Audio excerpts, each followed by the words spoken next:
L'été 1974 en Allemagne de l'Ouest.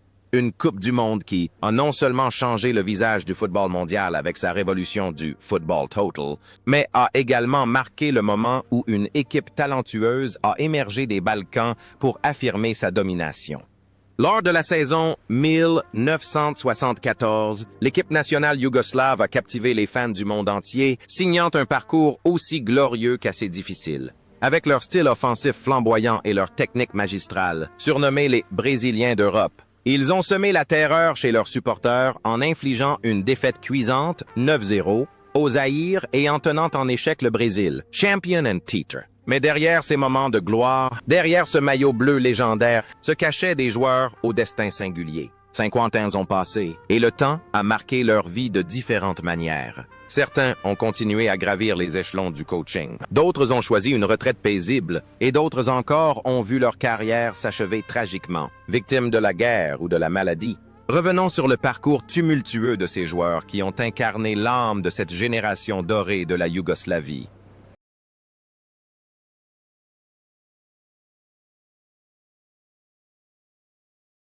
Jovan Achimović incarnait le calme et l'intelligence, un véritable maestro au milieu de terrain. À 25 ans, l'âge idéal pour un milieu de terrain, il a disputé l'intégralité des 540 minutes de 6 matchs, contrôlant le rythme grâce à des passes incisives et une vision du jeu magistrale. Les performances de Jovan cette année-là, sans être spectaculaires, étaient d'une efficacité redoutable. Il était le lien parfait entre la défense et l'attaque, permettant au jeu yougoslave de se déployer avec fluidité face à des adversaires redoutables. Après avoir quitté le festival de football en Allemagne, la carrière d'Achimović s'est intimement liée aux couleurs rouges et blanches de l'Étoile rouge de Belgrade, où il est devenu une légende du club. Il a ensuite rejoint le FC Saarbrücken en Allemagne, apportant la philosophie de jeu raffinée des Balkans à la rigueur de la Bundesliga. Après sa retraite, il n'a pas quitté les terrains pour se tourner vers l'entraînement et le management, s'efforçant toujours de transmettre son savoir-faire aux jeunes générations. La vie privée de Jovan est discrète et exemplaire. Il consacre une grande partie de son temps à sa famille et mène une vie paisible et digne à Belgrade. Le parallèle entre son rôle de meneur de jeu sur le terrain et sa vie personnelle est particulièrement frappant. Il semble que cette sérénité l'ait aidé à traverser les bouleversements politiques de son pays. Aujourd'hui, à 76 ans, Jovan Achimović coule une retraite paisible auprès de ses enfants et petits-enfants, participant occasionnellement aux événements festifs de l'Étoile rouge de Belgrade.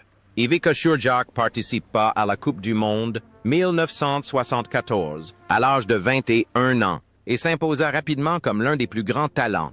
Doté d'une vitesse fulgurante et d'une technique individuelle exquise, il pouvait évoluer aussi bien en pointe qu'en ailier, jouant l'intégralité des 540 minutes et inscrivant 2 buts spectaculaires. Šurđak fut l'attaquant le plus redoutable de la Yougoslavie cette année-là. Ses performances, empreintes d'une énergie juvénile explosive, d'improvisation et de vivacité, mirent à rude épreuve les défenses des grands adversaires comme le Brésil et l'Allemagne de l'Ouest. Après son triomphe, lors du plus grand événement footballistique de la planète, sa carrière a été marquée par une série de succès éclatants à l'Hajduk Split avant de rejoindre le Paris Saint-Germain et l'Udinese. Considéré comme l'un des joueurs les plus modernes de sa génération, il possède une capacité d'adaptation remarquable à diverses formations tactiques. Après sa retraite sportive, Šurđak est devenu un manager influent, occupant notamment le poste de directeur sportif de l'Hajduk Split. Sa vie personnelle est riche et passionnante. Homme libre et passionné par la mer, il conserve toujours le charme romantique d'une star. Il est à noter que sa polyvalence sur le terrain semble avoir contribué à son succès dans de nombreux domaines après sa retraite, du commerce au management. Aujourd'hui, à 71 ans, Ivica Šurđak demeure une figure respectée en Croatie, menant une vie épanouie auprès de sa famille. Son parcours est une leçon de persévérance et de volonté de repousser sans cesse ses limites. Ilija Petković est un attaquant redoutable, rapide et doté d'une technique de dribble exceptionnelle. À 28 ans, il a disputé 5 matchs et inscrit un but crucial lors de la victoire écrasante contre le Zaïre. avec un style de jeu élégant, artistique et pourtant incroyablement décisif. Petković a fait preuve d'un calme olympien, un atout stratégique précieux qui a permis au sélectionneur de renverser le cours de la rencontre. Sa performance cette année-là a été l'aboutissement d'une longue expérience et d'une volonté inébranlable de contribuer à l'équipe nationale.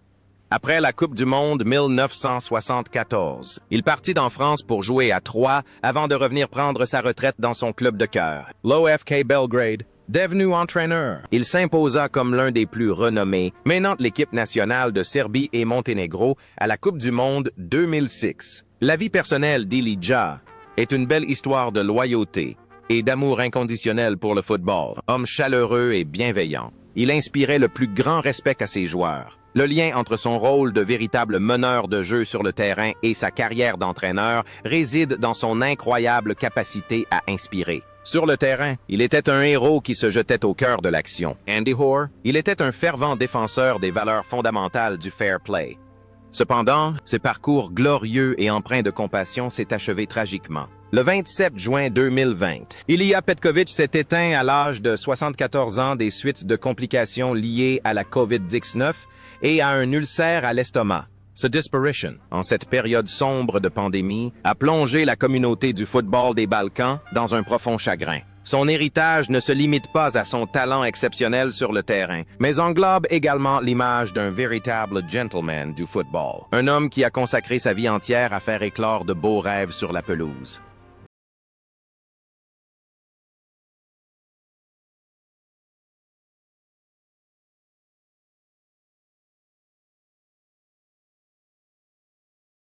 Enver Hadžiabdić incarnait la diligence et la ténacité. À 28 ans, cet arrière-gauche a disputé l'intégralité des 6 matchs du tournoi. Grâce à son endurance exceptionnelle et à son marquage intraitable, il a muselé de nombreuses stars offensives adverses. Cette année-là, sa performance s'est caractérisée non seulement par des tacles précis, mais aussi par des courses fulgurantes pour soutenir les attaques adverses. Un modèle d'arrière latéral moderne, en avance sur son temps. Après 1974, son parcours fut marqué par des années de dévouement au Željezničar Sarajevo, avant de rejoindre la Grèce et le Larissa. Sa retraite sportive fut une épreuve difficile. Il fut témoin et survivant du siège dévastateur de Sarajevo pendant la guerre civile yougoslave. Cependant, à l'image de sa détermination sans faille sur le terrain, il persévéra et devint par la suite entraîneur, menant le Željezničar à la victoire en championnat national. La vie personnelle d'Enver est un exemple de résilience. Il vécut simplement humblement et se consacra à la reconstruction du football de son pays après les ravages de la guerre. Le contraste est saisissant. Un joueur d'acier sur l'aile, doté d'un cœur incroyablement compatissant et d'une grande sensibilité à la souffrance de son peuple. Aujourd'hui, à 79 ans, Enver Hadžiabdić vit une vie paisible, vénéré comme un symbole de courage. Son parcours est la preuve la plus éclatante que le football peut être un baume pour le cœur et une source d'inspiration pour une renaissance.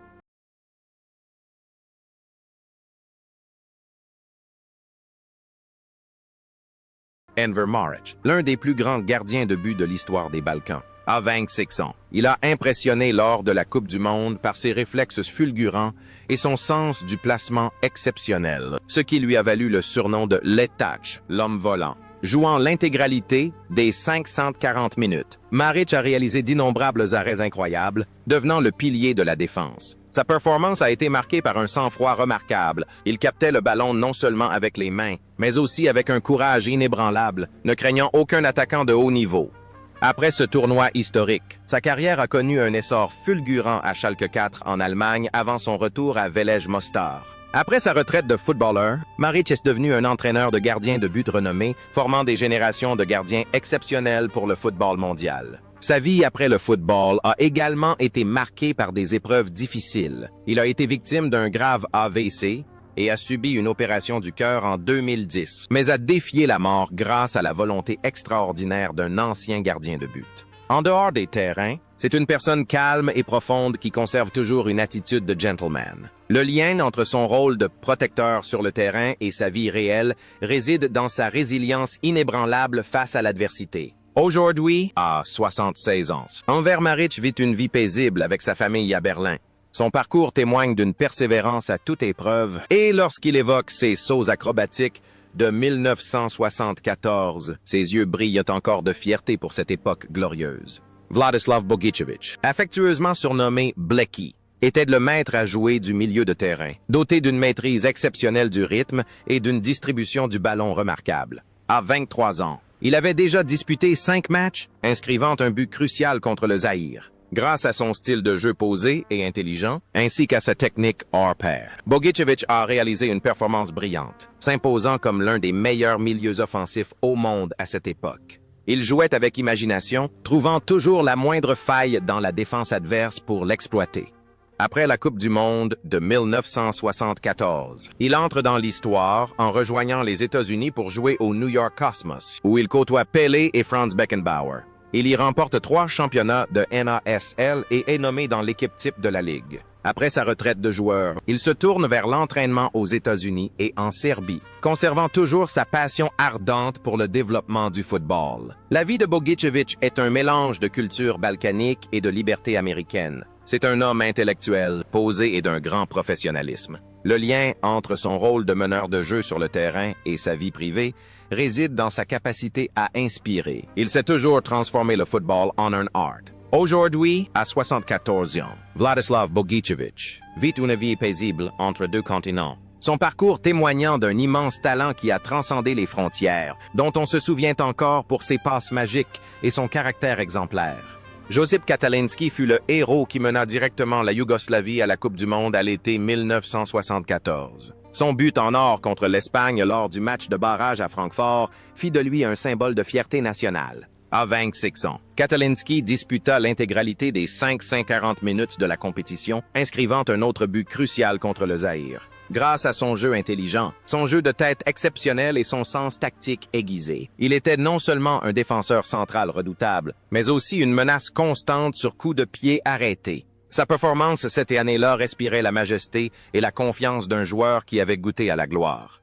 Quittant l'Allemagne, il s'installe en France pour jouer à Nice et devient l'un des meilleurs joueurs étrangers de l'histoire du club. Après sa retraite, il s'engage auprès de la Fédération de football de Bosnie-Herzégovine, où il œuvre sans relâche pour maintenir la flamme du football vivante malgré les conflits ethniques. La vie personnelle de Josip était profondément intellectuelle et humaine, homme raffiné et cultivé. Il faisait toujours preuve de compassion. L'image du guerrier protégeant ses coéquipiers sur le terrain semble se refléter dans sa vie réelle, puisqu'il est devenu un trait d'union entre les communautés grâce au ballon rond. Il a vécu une vie pleine de passion et de compassion, œuvrant sans cesse pour un avenir de paix pour les générations futures.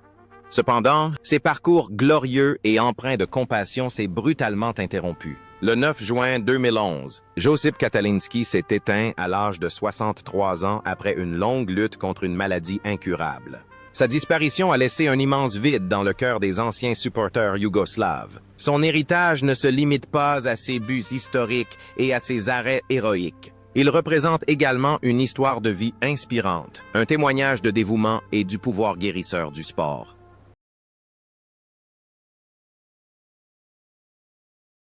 Dusan Bajevic participa à la Coupe du Monde 1974 à l'âge de 25 ans, possédant déjà l'instinct d'un buteur de classe mondiale. Malgré seulement 3 matchs joués, il marqua les esprits avec un triplé historique contre le Zaïre. Un exploit rarement réalisé en Coupe du Monde. Du haut de son gabarit, avec son intelligence de jeu et son efficacité redoutable devant le but, il fut surnommé affectueusement Prince Neretva par les supporters. Sa performance cette année-là incarna l'efficacité et le sang-froid d'un avant-centre de classe mondiale.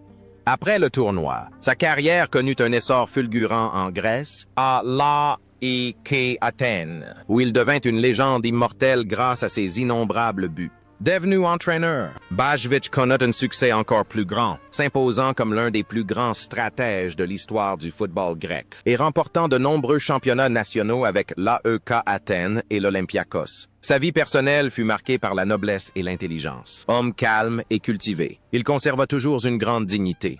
Le lien entre son talent exceptionnel sur le terrain et sa brillante carrière d'entraîneur résidait dans son esprit vif et sa capacité de décision. Aujourd'hui, à 76 ans, Dusan Bajevic mène une vie prospère et respectée entre la Grèce et la Bosnie. Son parcours témoigne du talent immense d'un homme qui a su briller dans tous les rôles et reste à jamais une source de fierté pour la région de Mostar.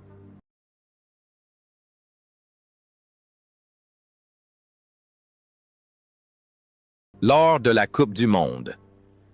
1974, Branko Oblak incarnait une force et une résilience exceptionnelles. À 27 ans, le milieu de terrain slovène disputait 5 matchs, inscrivait un but et dominait le milieu de terrain grâce à son énergie débordante. Avec son style fougueux et combatif, ses tacles intrépides et sa discipline de fer, Oblak était le peintre le plus dévoué, laissant libre cours à l'expression de ses coéquipiers. Sa performance cette année-là confirma son statut de grand joueur, capable de renverser le cours d'un match par sa ténacité.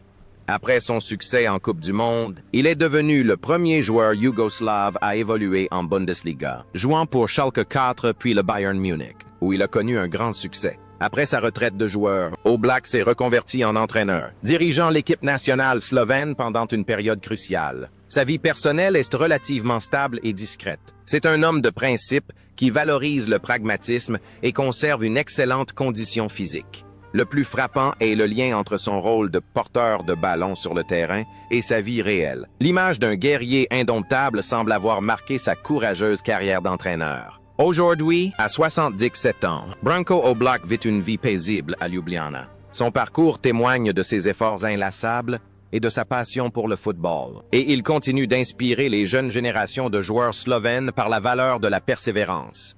À 28 ans, Dragan Djajic était l'homme, la fierté et l'étoile la plus brillante du football allemand. Grâce à sa technique magistrale, ses centres millimétrés et son incroyable efficacité du pied gauche, Djajic a disputé 5 matchs, marqué un but et terrorisé tous les latéraux droits du championnat. Sa performance à cet âge a confirmé son statut de superstar mondial, un génie reconnu par le roi du football, Pelé. Après une saison historique en Allemagne, sa carrière a continué de s'épanouir à l'Étoile Rouge de Belgrade, puis à Bastia en France, où il est devenu une idole pour des millions de personnes. Après sa retraite, Djajic a occupé de nombreux postes de direction de haut niveau et a joué un rôle majeur dans la victoire de l'Étoile Rouge de Belgrade lors de la Coupe d'Europe des clubs champions de 1991. Il est actuellement président de la Fédération serbe de football. Sa vie personnelle a été tumultueuse, marquée par des démêlés judiciaires, mais il a su les surmonter pour préserver son honneur et sa réputation. En dehors des terrains, c'est un homme de caractère, sérieux et dévoué au développement du football. Le lien entre son rôle de héros sur le terrain et sa vie privée réside dans sa détermination inébranlable à ne jamais céder à la pression. Aujourd'hui, à 78 ans, Dragan Djajic demeure l'une des voix les plus influentes du football européen. Son parcours témoignant d'un héritage immortel. Ivan Buljan aborde la Coupe du Monde 1974 à l'âge de 24 ans, s'imposant comme l'un des meilleurs défenseurs européens. Au sein de l'équipe yougoslave cette année-là, il était un roc en défense, le gardien incontesté des cages. Doté d'un physique idéal et d'un style de jeu à la fois féroce et incroyablement intelligent, il joua l'intégralité des 540 minutes, marquant les esprits par son esprit combatif. La performance de Buljan lors de ce tournoi témoigna d'une volonté de fer, permettant à la Yougoslavie de résister à la pression étouffante des meilleures équipes offensives du monde.